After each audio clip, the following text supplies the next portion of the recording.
Hello అండి, నమస్తే. పూసలు కాసే చెట్టు చూసారండి. కాయలు కాసే చెట్లు వేసాం, మనం పూలు పూసే చెట్లు వేసాం. అలాగే ఇవి పూసలు కాసే చెట్టు అండి. ఇదిగోండి, దీన్ని వైజయంతి మొక్క అంటారు. ఇది పూసలు కాస్తుందండి ఈ చెట్టు. ఇది నేను ఆన్లైన్లో కొన్నానండి. చూడండి, హోల్ కూడా ఉంటుంది. మనం ఇలా దారంతో గుచ్చేసుకోవచ్చు. కృష్ణకి వేయొచ్చంట, లేదా మనం కూడా మాల కట్టుకొని వేసుకోవచ్చంట. చూడండి ఎన్ని పూసలు వచ్చినాయి చూడండి. ఒక్కసారి చాలా పూసలు వచ్చినాయండి.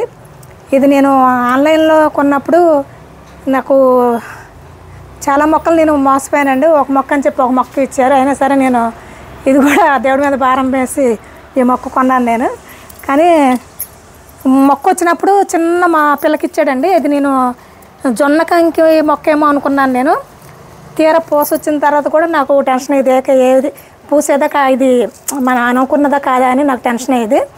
ఇలా ఒక పూస వచ్చిందండి. ఫస్ట్ ఒక పూస వచ్చినప్పుడు నాకు చాలా సంతోషం వేసింది.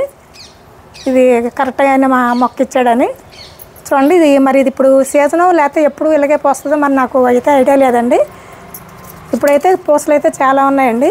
పూసలు సైజు చాలా చిన్నగా ఉన్నాయండి. అయితే నేను చిన్న మొక్కే కదా అని చిన్న పాట్లో పెట్టాను ఫస్ట్. అందువల్ల మొక్కలు గింజలు చిన్నగా వచ్చినాయి. పాటు సైజు మారిస్తే సైజు ఏమన్నా పెద్దగా రావచ్చేమోనండి. ఇది ఫస్ట్ వెళ్ళనుకోండి ఇలా పచ్చిగా ఇలా ఉంటుంది. ఇది ఎండిపోయిన తర్వాత చూడండి అది అలా బ్లాక్ అవుతుంది. అది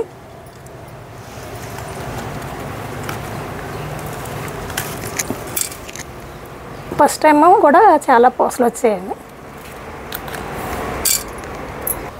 ఇదిగోండి, దీనికి హోల్ కూడా ఉంది. మనం ఇలాగ డైరెక్ట్గా దారంలో గుచ్చేసుకొని మనం కృష్ణకి వేయచ్చు, లేదా మనం కూడా ధరించవచ్చండి. ఇదిగోండి, దీని పేరు వైజయంతి అండి.